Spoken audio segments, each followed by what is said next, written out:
Nu ką, labas rytas. Dar viena realybės diena. Eglės mažiukai pirščiukai jau pagydyti. Jau jinai nejaučia tenai. Ten uždėjo tokius šlangeles tokias, kurios visiškai nuima visą skausmą. Nieko nėra. Užtat kulnas dar lieka ir negali priminti.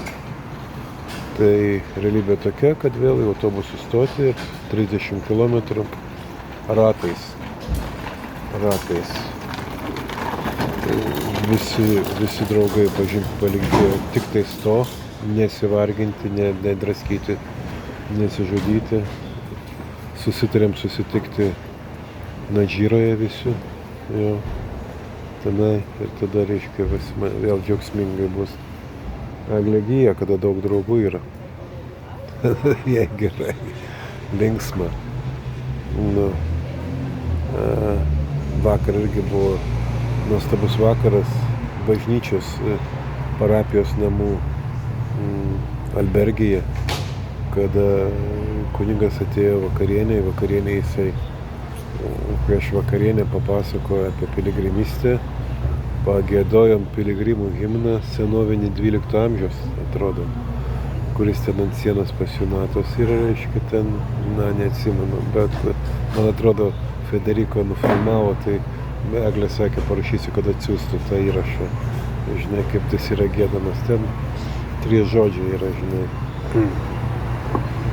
3 frazės teisingiau tokios, reiškia, yra iš to himno.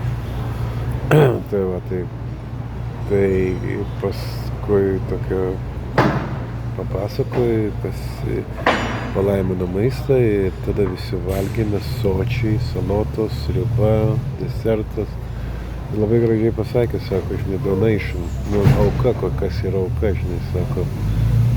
Auka, sako, yra laisva, sako, mes negalim priversti, bet, sako, reikia suprasti, ką reiškia laisvė. Laisva auka, sako, tai reiškia, kad kažkas už jūs moka. Sako, tai, ką jūs valgote dabar, yra sumokėta vakar.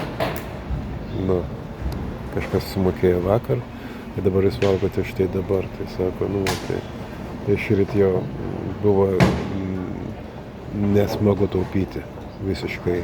Viena iš brangiausių albergių.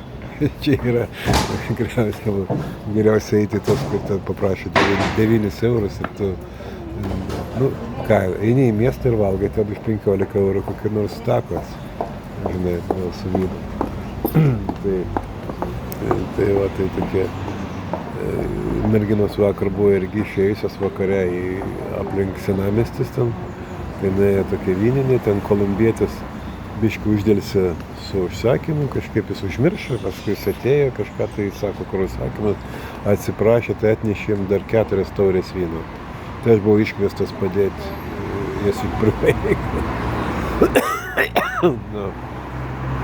Nuo po vakarienės tai kunigėlis nusivedė vėl mus visus į bažnyčią, į vienuolių tos vietas, kurie meldžiasi, reiškia, tokia yra ten atskira už grotų, tokia dieną buvau užėjęs, ten pažiūrėti, tai sakau, kai žinai, ar čia atidaro. Mums atidarė, mes ten susėdom visi, ir meldėmės vakarinę.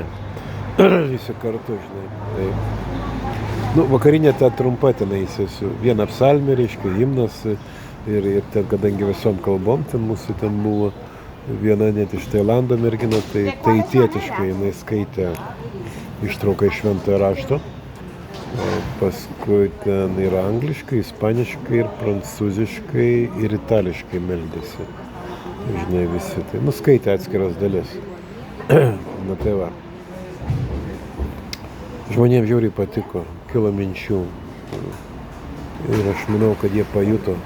Viena mergina Nora iš Airijos, kuri sako, aš neįsiu į bažnyčią, sako, aš tam pačia pasiimsiu antspaudą, neįsiu. Paskui nuėjo su mumis visais ir aš mačiau, kaip jos akys suspindėjo, o Kiara, kuri su mumis draugauja, tai sakė, aš netikėtinai, sako, pajutau trauką bažnyčiai, kadangi, sako, aš jūs sutikau bažnyčioje. Mane ir Eglė. Mes dieną buvom mišiuose, po mišių jinai užėjo į tą bažnyčią ir mus pamatė. Tai šiandien pagalvojau, kad jeigu žmogus kur nors pasimeta, tai ieškok jo bažnyčioje. Tai yra ta vieta, kur tikrai greičiausiai jis ten ir ateis irgi. Ten susitiksite su juo. Tai va. Ateina Eglė. Gavau pleistriukų, kur ligoniniai dideliam žaizdom duoda. Dabar galiu bišpaeiti, einam greičiau. Vis tiek, ar užkliavo tau? Taip, užkliavo. 2 vaistininkės surado viską, išsiaiškino. Ir beje, ant tų pleistriukų yra net lietuviškas užrašas. Tai žodžiu, čia yra internacionalė. Gerai, tai varom vis tiek varom įstoti, ne? Vis tiek nueisim tą kelią. Vis tiek. Tai buvom kamino broliai.